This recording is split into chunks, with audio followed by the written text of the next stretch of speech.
Agora, na Tati Multiplataforma, o consumidor tem hora e espaço garantidos. Hora do consumidor. Olá, Ribeirão! Olá, toda a região metropolitana de Ribeirão Preto. Hoje nós vamos dar sequência a um bate-papo. A doutora Gabriela Ivec vai conversar um pouco com a gente sobre algumas questões relacionadas a assédios. Nós temos recebemos vários pedidos de ouvintes para que falemos sobre essa questão do assédio. Não só o assédio nas relações de trabalho, mas também as outras possibilidades que existem do assédio. Se realmente elas acabam sendo iguais, idênticas, se há uma distinção entre uma e outra, no caso do assédio moral. Então a doutora Gabriele já estará aqui conosco para tirarmos essa dúvida. E uma dúvida que vem acontecendo, não tão comum, mas que é presente para aquelas pessoas que acabam viajando, que não estão acostumadas a alguns regimes ou organizações de como se trabalhar ou não dentro de alguns pacotes e o que é ou não liberado pelos hotéis. Vou dar uma dica. O hotel, na hora que disponibiliza o quarto pode ser quarto duplo ou com 4 pessoas. Né? O normal que nós encontramos no mercado. Ah, mas o individual. Existe rede hoteleira que não tem o quarto individual. A pessoa pagará pelo quarto, mas o serviço, né, a taxação que é feita em cima do serviço, ela não é obrigatória o pagamento para 2 pessoas. Ou seja, eu estou viajando sozinho, vou pegar um quarto, mas esse quarto eu sei que são para 2 pessoas, mas eu estou sozinho. Eu não pago a taxa da segunda pessoa, a taxa da alimentação, entre outras. Eu não sou obrigado a fazer o pagamento da taxa para terceiros. Então, mas eu peguei um quarto, nós estamos viajando em 3 pessoas, um casal e uma pessoa solteira. Infelizmente, se vocês não acabarem pegando um quarto para 4 locais, 4 indivíduos, vocês pegarão um que existe o casal e o outro também, mas ele pagará como se fosse casal. Não há essa distinção. Há a distinção referente à taxação. Tá? Então fique esse alerta para que vocês acabem não caindo em algumas enrascadas e discussões que são desnecessárias dentro do mercado. Eu falo entre o fornecedor e o consumidor. Não adianta falar, olha, eu vou buscar um outro hotel se você não me fizer o preço de uma pessoa naquele quarto. Não, o hotel ele está gastando o ambiente para 2 pessoas. Por isso que ele está cobrando o valor X. Ele só não cobra o valor, por exemplo, do café da manhã, se for incluso, o valor da alimentação, se for inclusa, as taxas de serviço também, se forem inclusas. Isso ele não cobrará para 2 pessoas, e sim para uma. Então, essa é a forma correta. Existem dúvidas? Sim, a melhor coisa é, caso você não tenha um advogado, um especialista em direito do consumidor, que realmente, aí eu falo, precisa ser especialista em direito do consumidor. Não adianta pegar qualquer pessoa ou qualquer advogado para se falar sobre determinado assunto. Caso você não tenha alguém de confiança, a melhor coisa, vai lá no Google e joga a pergunta que você quer. Olha, eu quero saber sobre o direito do arrependimento, por exemplo. Ele vai te explicar o que é o direito do arrependimento. E pela explicação, conforme está na lei, você tem ou não razão ou certeza do teu direito ou de um dever. Mas lá está aparecendo que são 7 dias contados a partir da data do recebimento do produto. Direito do arrependimento, né? Por exemplo, produtos feitos comprados fora do ambiente físico. Ok, são 7 dias o quê? Corridos. A jurisprudência já entendeu que são 7 dias corridos. Então, isso tudo, quem acaba destrinchando, explicando com mais clareza, ou é o advogado, ou é uma pessoa que é extremamente especialista na área do direito do consumidor. A mesma coisa, eu vou procurar um médico, um clínico geral, para verificar como eu estou. Mas se é algo específico, eu vou naquela parte, né, dentro da medicina específico, para que ele me trate. de forma correta, inclusive atualizando a parte da medicação, as formas de tratamento que o mercado já disponibiliza e que às vezes o geral não teve o acesso que um específico ou um especializado teve, tá? Doutora Gabriele já está aqui conosco. Doutora, bem-vinda, boa tarde. Boa tarde, Rodrigo.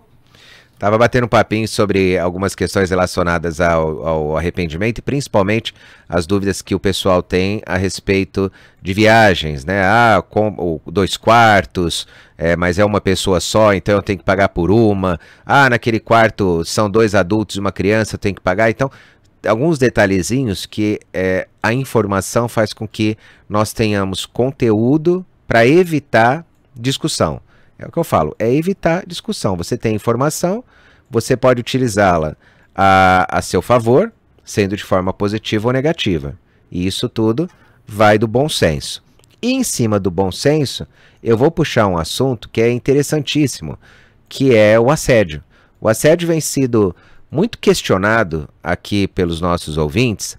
Eu vou dar logo de cara, doutora, uma pergunta. Nós escutamos muito a palavra assédio moral. E escutamos muito o assédio moral dentro do ambiente de trabalho.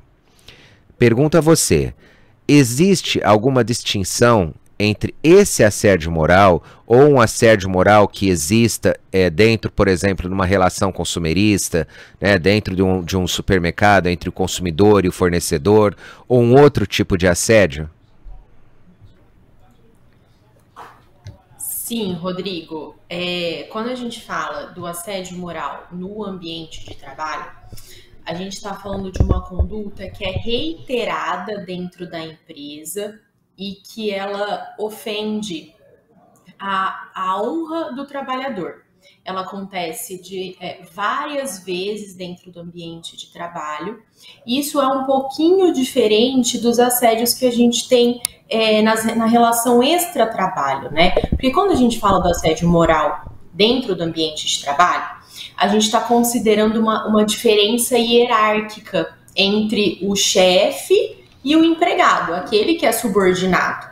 E quando a gente olha para o assédio fora da empresa, aquele que pode acontecer em outras relações, a gente não necessariamente precisa ter essa diferença, esse degrau, né, que separa as pessoas. Então, sim, tem uma distinção, e o assédio moral, para acontecer dentro da relação de trabalho, ele tem algumas características específicas, como essa que eu pontuei para você, que é a diferença hierárquica entre um chefe e um subordinado. Isso quando a gente fala de assédio. O que não aplica quando a gente fala, por exemplo, de uma indenização por danos morais, por um dano que aconteceu dentro dessa relação de emprego, que aí a gente não precisa dessa diferença hierárquica entre as partes. É importante pontuar essa questão sobre o assédio, porque na hora que nós falamos sobre o assédio dentro do ambiente de trabalho, automaticamente nós pensamos na questão da hierarquia, né, da presença ou não da hierarquia. E eu vou falar um pouquinho, pedir explicações sobre essa questão, porque apareceu uma bem interessante aqui pra gente. E quando nós estamos trabalhando fora do ambiente de trabalho, aí eu vou puxar para a memória das pessoas aquela conduta que se torna abusiva, os gestos, palavras, atitudes que são feitas de forma reiterada, né, de forma sistemática, que acaba atingindo tanto a sua dignidade ou a integridade psíquica e física, ou física, eu acrescento também, ela pode ser caracterizada. Então é importante diferenciar uma coisa da outra, porque uma necessita da hierarquia. E a pergunta que foi feita, doutor, é o seguinte: essa hierarquia, automaticamente, ela é obrigatória que seja via organograma, né, aquilo que a organização da empresa, dentre cargos e tudo mais, ou não? Vou te dar um exemplo, que foi o exemplo que foi passado aqui na TV. O auxiliar 2 para o auxiliar 1, o auxiliar 3 para o auxiliar 2. Essa diferença entre cargos, mas que não são remetidos à chefia, mas entende-se que aquela pessoa que tem um auxiliar superior, hierarquicamente, ele também é superior, mas ele não tem a condição de chefia, né, nem o gerenciamento sobre aquela pessoa. Isso também pode se caracterizar o assédio moral em ambiente de trabalho? Olha, Rodrigo, nada no direito é preto no branco, né? Então, no meu entendimento, olhando para esse caso concreto, eu entendo sim que nessa relação pode existir o assédio, porque de fato você tem uma diferença entre os cargos, tá? Por não ser uma chefia direta, pode ser que a própria doutrina, que a gente fala que são os livros que ensinam isso, que ajudam os juízes no julgamento, pode haver uma divergência sobre isso ser ou não assédio. Só que é importante a gente entender que não é porque não existe a diferença hierárquica que isso não vá ser reconhecido pela justiça como um dano.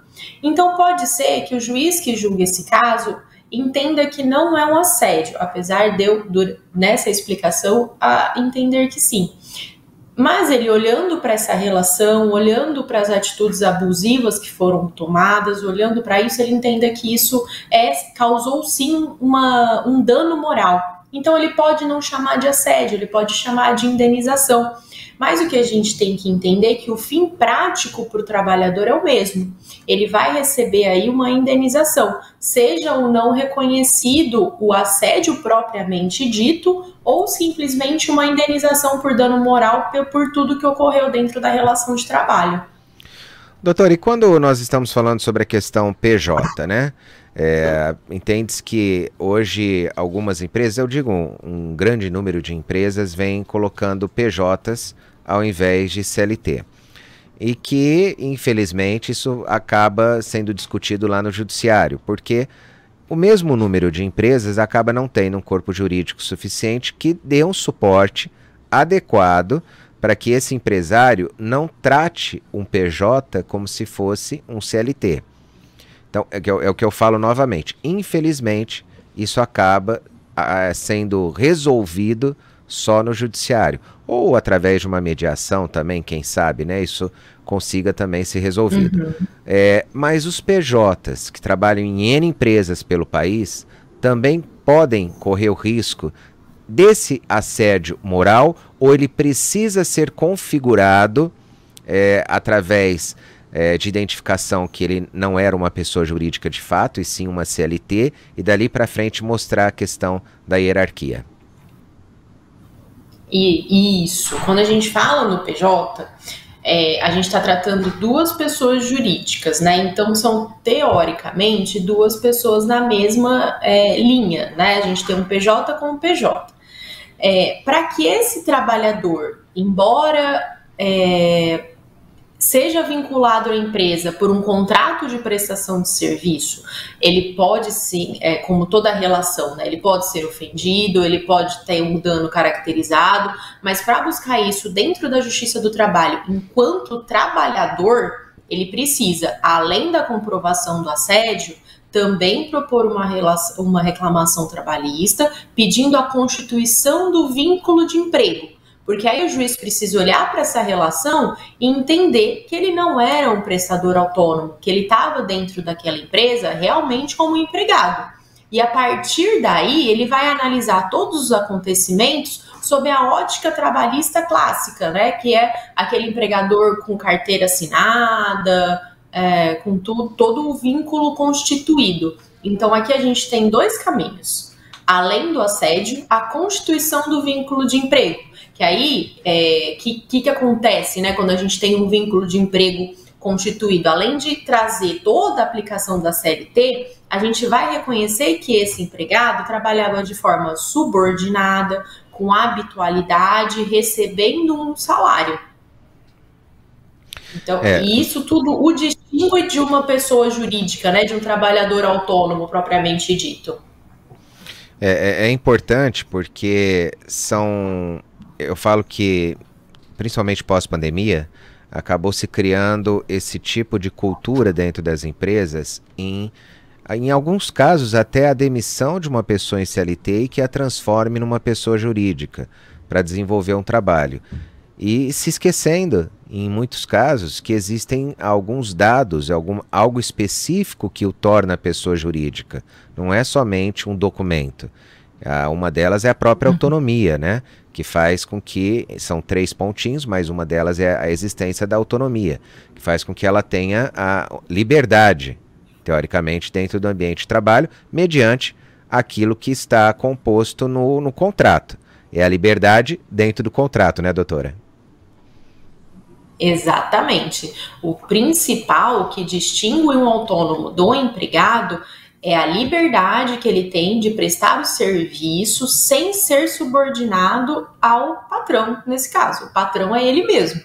Então, um controle de jornada, ordens diretas. Logicamente, quando a gente contrata um prestador de serviço, a gente sabe por que está contratando, então ele está sendo contratado para alguns objetivos, mas isso não se mistura com o fato de eu dar ordens para ele. Ele está ali dentro da minha empresa para prestar o serviço que eu contratei da maneira como aquele prestador acha que ele deve prestar aquele serviço. Ou no horário mais adequado, da forma como ele achar mais adequado, usando o know-how que ele já tem. Então ele não vai ser meu empregado. Eu não posso confundir isso com a subordinação de todo o resto do meu time que trabalha por CLT.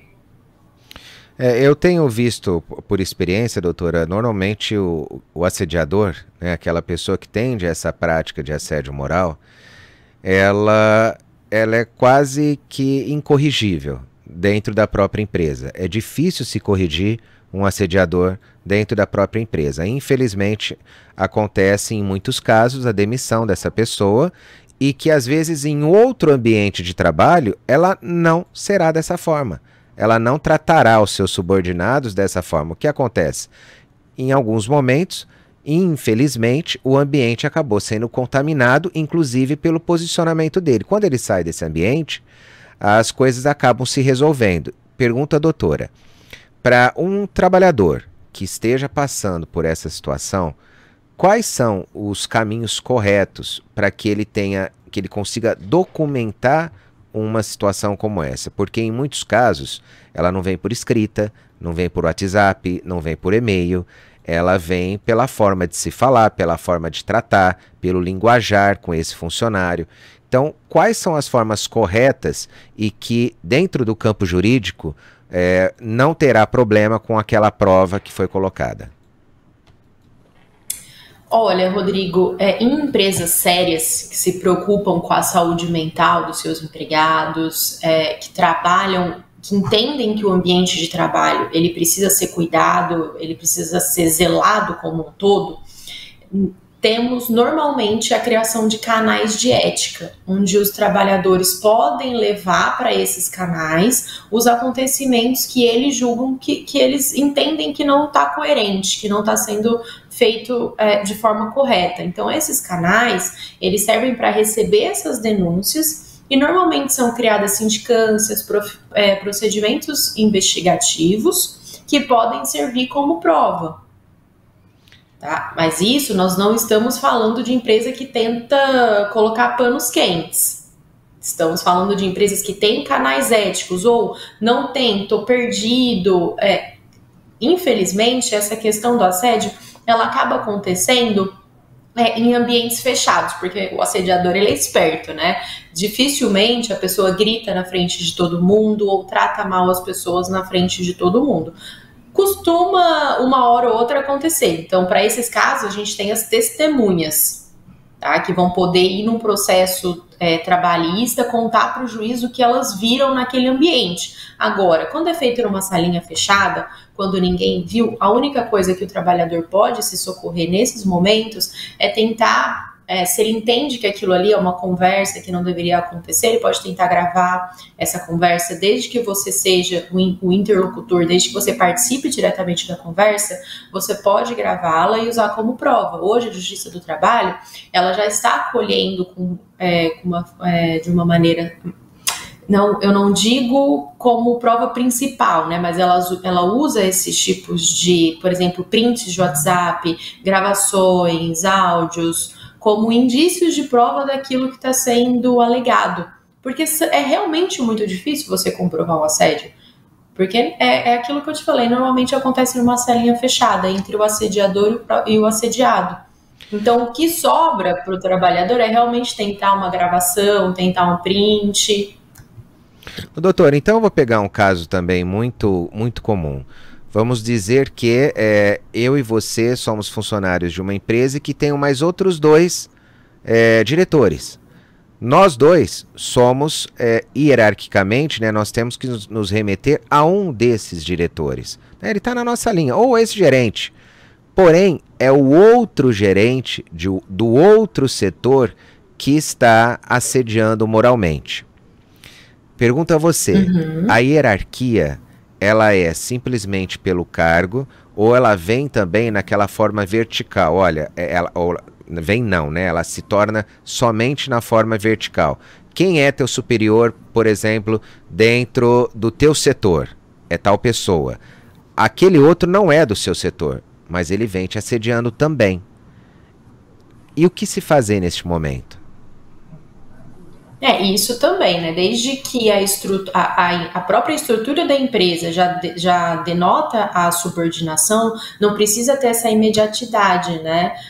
Ser necessariamente do mesmo setor, porque se entende que todos os empregados, eles acabam sendo, né, na linha hierárquica, uma gestão.